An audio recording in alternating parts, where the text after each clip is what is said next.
Hi, మీలో ఎవరికైనా political, personal, professional, business, motivational, spiritual ఎలాంటి వీడియోస్ అండ్ ఇంటర్వ్యూస్ కావాలన్నా స్క్రీన్ మీద డిస్ప్లే అవుతున్న నెంబర్స్ను కాంటాక్ట్ చేయండి.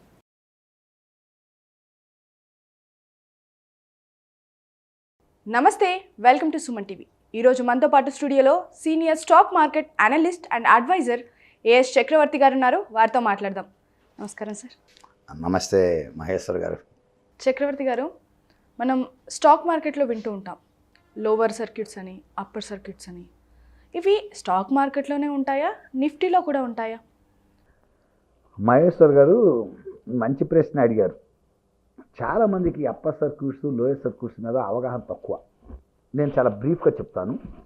దాని గురించి చెప్పి తర్వాత నిఫ్టీ దగ్గరకు వస్తాను. ముందు అప్పర్ సర్క్యూట్, లోయర్ సర్క్యూట్స్ గురించి ఒక 1 minute డిస్కస్ చేసి తర్వాత నేను నిఫ్టీ గురించి కూడా మాట్లాడదాం. జనరల్గానండి స్టాక్ మార్కెట్లో ఫస్ట్ నెంబర్ 1 స్టాక్స్ ఏవంటే డెరివేటివ్ స్టాక్స్. ఈ డెరివేటివ్ స్టాక్స్ వచ్చేది అప్రాక్సిమేట్లీ 230 దాకా ఉంటాయి. చాలామంది ఏమనుకుంటారంటే డెరివేటివ్ స్టాక్స్కి సర్క్యూట్ బ్రేక్స్ ఉంటాయి అనుకుంటారు. అసలు అప్పర్ సర్క్యూట్, లోయర్ సర్క్యూట్ ఉండవు. ఒక డెరివేటివ్ స్టాక్ అంటే for example Nifty 50, Nifty immediate 100, ఇవన్నీ కూడా డెరివేటివ్ మార్కెట్లో ఉంటాయి. ఈ డెరివేటివ్ స్టాక్స్ వేటి కూడా ఎంతైనా పెరగచ్చు, ఒక రోజులో ఎంతైనా పడిపోవచ్చు, ఎంతైనా పెరగచ్చు. ఫర్ ఎగ్జాంపుల్ ఇన్ఫోసిస్ ఉందనుకోండి, 1700 మీద ఉంది. ఓ మంచి గుడ్ న్యూస్ వస్తే ఒకే రోజు 3000 అవ్వచ్చు. ఒక బ్యాడ్ న్యూస్ వస్తే కొలాప్స్ అయిపోతే ఒకే రోజు 400 కూడా రావచ్చు. తప్పులేదు, అంటే అలా జరుగుతుందని కాదు. అలా జరగవు. చాలా standard companies, blue chip companies, మంచి కంపెనీస్ కాబట్టి కంపెనీ హిస్టరీని బేస్ చేసుకొని వీటన్నిటిని చూసుకొని, క్యాపిటల్ వీటన్నిటిని బేస్ చేసుకొని, లిక్విడిటీ వీటన్నిటిని బేస్ చేసుకొని వాటిని డెరివేటివ్ స్టాక్స్ అన్నారు. ఈ డెరివేటివ్ స్టాక్స్ అనేటువంటివి ఎంతైనా పెరగచ్చు, ఒక రోజు ఎంతైనా పడిపోవచ్చు. అయితే జనరల్గా ఏంటంటే ఫర్ ఎగ్జాంపుల్ ఇన్ఫోసిస్ 10% తగ్గటం జరిగింది అనుకుంటే ఒక 5 నిమిషాలు ఆపుతాడు. ఏం జరిగింది, ఎందుకు జరిగింది అని. మళ్ళీ సర్క్యూట్స్ రిలీజ్ చేస్తాడు. అవి పెరుగుతూ ఉంటాయి, మళ్ళీ అక్కడి నుంచి పెరగచ్చు, మళ్ళీ పడిపోతుండొచ్చు. అంటే డెరివేటివ్ స్టాక్స్ అనేటువంటివి ఎంతైనా పెరగచ్చు, ఎంతైనా పడిపోవచ్చు. బట్ ఒక 10% పెరగడం ముందు ఆగుతాడు, అంతే. అక్కడితో ఆగిపోదు. సర్క్యూట్ పడిపోయింది, సర్క్యూట్ లిమిట్ పడి, అప్పర్ సర్క్యూట్ పడింది, లోయర్ సర్క్యూట్ పడింది అనకూడదు. ఒక 5 నిమిషాలు జస్ట్ ఆగుతుంది. ఎందుకు పడింది అని ఒకసారి పరిశీలించుకొని మళ్ళీ రిలీజ్ అవుతుంది. ఎంతైనా పెరగచ్చు. అది ఏమైతే ఆ స్టాక్స్ అంటావా, కొన్ని స్టాక్స్ 20% సర్క్యూట్ లిమిట్లో ఉంటాయి, కొన్ని 10%, కొన్ని 5%, అట్లా రకరకాలు. ఇంకా చెప్పాలంటే జిఎస్ఎం గ్రూప్ చాలా ఉన్నాయి, అవి పక్కన పడేసేయండి. మీరైనా మెయిన్ నిఫ్టీ గురించి కాబట్టి నిఫ్టీ గురించి చెప్తాను. చాలామంది తెలియదు ఏంటంటే Nifty upper circuits, lower circuits ఉన్నాయి. చాలామంది స్టాక్ మార్కెట్లో ఉన్న వ్యక్తులకు చాలామందికి తెలియదు నిఫ్టీకి అప్పర్ సర్క్యూట్స్ ఉన్నాయి, లోయర్ సర్క్యూట్స్ ఉన్నాయి. అయితే టైమింగ్ ప్రకారం 10%, 15%, 20% అప్పర్ సర్క్యూట్, లోయర్ సర్క్యూట్లు ఉన్నాయి. అవి టైమింగ్స్ ప్రకారం కూడా మనం డివైడ్ చేసి మాట్లాడుతూ వద్దాం. ముందు 10% ఏ టైమింగ్ లోపల పడితే ఎలా మార్కెట్ ఎలా ఎన్ఎస్సి ఎలా స్పందిస్తుంది, తర్వాత 15%, తర్వాత 20% ఏ టైం లోపల, అంటే టైమింగ్ ప్రకారం ఎన్ఎస్సి ఎలా స్పందిస్తుంది, అలా ఏం జరుగుతుంది మార్కెట్లో అనేది నేను నీట్గా బ్రీఫ్గా ఎక్స్ప్లెయిన్ చేస్తాను in my level best. Okay, first of all అండి, నిఫ్టీ 10% సర్క్యూట్ అంటే 10% పట్టడం కానీ పెరగటం కానీ జరుగుతుంది. ఏం జరుగుతుంది?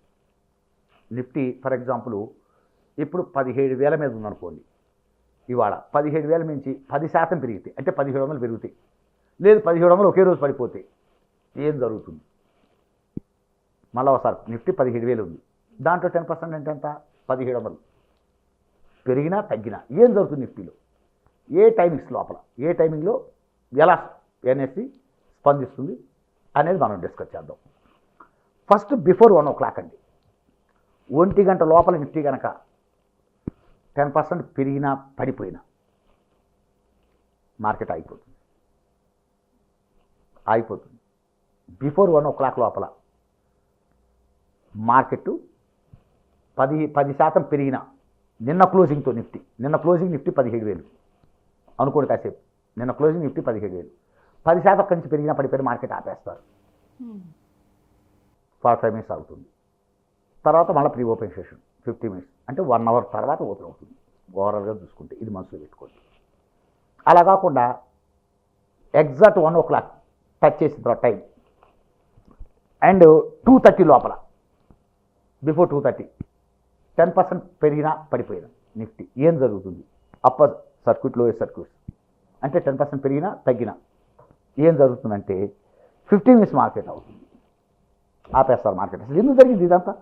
ఏంటి 10% పట్టడం అంటే ఏంది, పడిపోవటం అంటే ఏంటి? Something wrong. ఏం జరుగుతుంది? ఏమైనా టెక్నికల్ ప్రాబ్లం జరిగిందా, నిజంగా మార్కెట్లో బై కానీ లేదు సెల్లింగ్ అని వచ్చి గందరగోళం జరిగిందా? ముందు చూసుకోవాలిగా. ఆపేస్తారు, మార్కెట్ అయిపోతుంది, ఆటోమేటిక్గా అయిపోతుంది 15 మినిట్స్. తర్వాత ఒక 15 నిమిషాలు ప్రీ ఓపెన్ సెషన్ మళ్ళీ స్టార్ట్ అవుతుంది, ఒక అరగంట తర్వాత స్టార్ట్ అవుతుంది. అలా కాకుండా 2:30 టైం టచ్ చేసిన తర్వాత ఎట్ 2:30 ఆర్ 2:30 తర్వాత కనుక 10% పడితే మార్కెట్ పెరిగిన మార్కెట్ ఆగదు, నో హాల్ట్ ఉండదు, మార్కెట్ మూవ్ వెళ్ళిపోతూనే ఉంటుంది. ఇది condition 1. 10% upper circuit lower circuit అయితే నిఫ్టీ. మీకు టేబుల్ మళ్ళీ నేను టేబుల్ ఇవ్వడం జరిగింది. ఆ టేబుల్లో చూసుకుంటే ఇన్వెస్టర్స్ క్లారిటీగా కూడా అర్థమవుతుందని చెప్పే వీడియో. టేబుల్ కూడా మనం ప్రజెంట్ చేస్తున్నాం కాబట్టి దీనికి సపోర్ట్, టేబుల్ సపోర్ట్ కూడా ఇస్తున్నాం కాబట్టి మేడం గారు, అందువల్ల ఈజీగానే అర్థమవుతుంది మీ ఇన్వెస్టర్స్కి, మన ఇన్వెస్టర్స్కి అర్థం, మా ఇన్వెస్టర్స్, మన స్టూడెంట్ మీ ఇన్వెస్టర్స్ అర్థం. తర్వాత అది ఒకవేళ 15% మేబీ జరుగుతాయి, పెరగటం కానీ తగ్గటం జరుగుతాయి. ఏం జరుగుతుంది? బిఫోర్ 1 o'clock జరుగుతాయి, అంటే 1 టచ్ చేయకముందు, 1 గంట టచ్ చేయకముందు 15% అప్పర్ సర్క్యూట్ లోయర్ సర్క్యూట్ కానీ పడిపోయింది అనుకోండి, మీకు వచ్చేసరికమ్మా మీకు 1 hour 45 minutes అయిపోతుంది మార్కెట్. 1 hour 45 minutes ఆపుతారు. తర్వాత ప్రీ ఓపెన్ సెషన్ 50 minutes, అంటే 2 గంటల తర్వాత మార్కెట్ ఓపెన్ అయ్యింది అనుకో. 2 గంటలు అయిపోయింది మార్కెట్, పక్కన అయిపోయింది. 1 o'clock టచ్ చేసిన తర్వాత, లేదు 1 నుంచి 2 o'clock మధ్య జరుగుతాయి, అంటే 1 టచ్ చేసింది 2 o'clock మధ్య కనుక జరిగితే, ఈ గంట లోపల జరిగితే ఏం జరుగుతుందంటే జస్ట్ మార్కెట్ని 45 minutes ఆపుతారు. ఏం జరిగిందని చూసుకొని మళ్ళీ ఓపెన్ అవుతుంది. ఇంకో ప్రీ ఓపెన్ సెషన్స్ 15 నిమిషాలు మొత్తం, అంటే 1 hour తర్వాత రియల్ మార్కెట్ ఓపెన్ అవుతుంది. సో 15% అమ్మా మీకు 2 o'clock తర్వాత కన్నా జరిగిపోయింది అనుకో, 50% పెరగటంగా తగ్గిపోయింది అనుకోమా, మార్కెట్ అయిపోతుంది. Reminder of the day market halt, reminder of the day market మొత్తం అయిపోతుంది. ఇక ఆ రోజు కొనదు, చాలా చూసుకోవట్లేదు. దస్ లాజిక్. అర్థమైనా? అంటే 2 గంటల తర్వాత కన్నా 50% అప్పర్ సర్క్యూట్ లోయర్ సర్క్యూట్ కొట్టిస్తుంది నిఫ్టీ, ఆ రోజుకి మాట పెట్టుకొని ఇంటికి పోవాలి, మార్కెట్ లేదనుకోవాలి. ఇది మనసులో పెట్టుకోండి. So halt, reminder of the day. Okay, next 20% ఒకవేళ 20% ఏ టైంలో మార్కెట్ 9:15 ఓపెన్ అవుతుందిగా, 3:35 క్లోజ్ మధ్యలో ఎప్పుడైనా సరే సర్క్యూట్ లిమిట్స్ కొట్టుకుంటూ వెళ్ళిపోతుంది, ఆపుతున్నారు వెళ్ళిపోతున్నారు, 20% పడిపోయింది అనుకోము ఒకేసారి. 10% పడింది, ఆపాము, మళ్ళీ గంట తర్వాత ఆయన అయింది, అంటే ప్రీ ఓపెన్ సెషన్ కానీ ఆగింది కానీ మొత్తం కలిపి గంట ఆగింది, మళ్ళీ ఓపెన్ అయింది, మళ్ళీ పడిపోయింది, 10% పడింది, అంటే మొత్తం 20% కన్నా పడితే ఏ టైంలో పడ్డా ఆ రోజు, ఇంకా ఆ రోజు మార్కెట్ లేదు. Halt, reminder of the day market ఆపేసుకొని ఇంటికి పోతుంది. ఇలా పడ్డ సందర్భాలు చాలా ఉన్నాయి.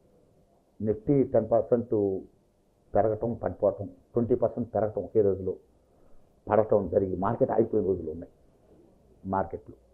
అందువల్ల చాలామంది ఏమనుకుంటారంటే నిఫ్టీకి అప్పర్ సర్క్యూట్ లోయర్ సర్క్యూట్లో అనే విషయం చాలామంది తెలియదు.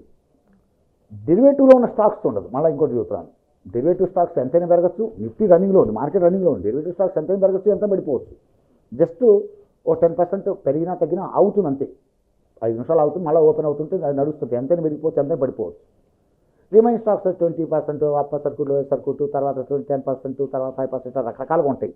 బట్ నిఫ్టీ వచ్చేసరికి మటుకు ఓవరాల్ మార్కెట్ ఆగటం, ఆగిపోవటం, ఓవరాల్ మార్కెట్ అయిపోతుంది. 20% కనుక కొట్టిందనుకో అప్పర్ సర్క్యూట్, 10% పడింది ఆగింది, మళ్ళీ 10% పడిపోయింది అనుకోండి, లేదు పెరగడం జరిగిపోయింది అనుకోండి, 10% పెరిగింది మళ్ళీ ఆగింది, మళ్ళీ 10% పెరిగింది అనుకోండి, ఆ రోజు మార్కెట్ లేదు, entire market halt, reminder of day మొత్తం ఆ రోజు మొత్తం మార్కెట్ ఉండదు, ప్రశాంతంగా ఇంటికి వెళ్ళిపోతుంది, మళ్ళీ 2 రోజులు ఓపెన్ ఉంటుంది. ఇది లాజిక్. ఇట్లా నిఫ్టీకి అప్పర్ సర్క్యూట్స్ లోయర్ సర్క్యూట్స్ ఉంటాయమ్మా. క్లియర్? Thank you.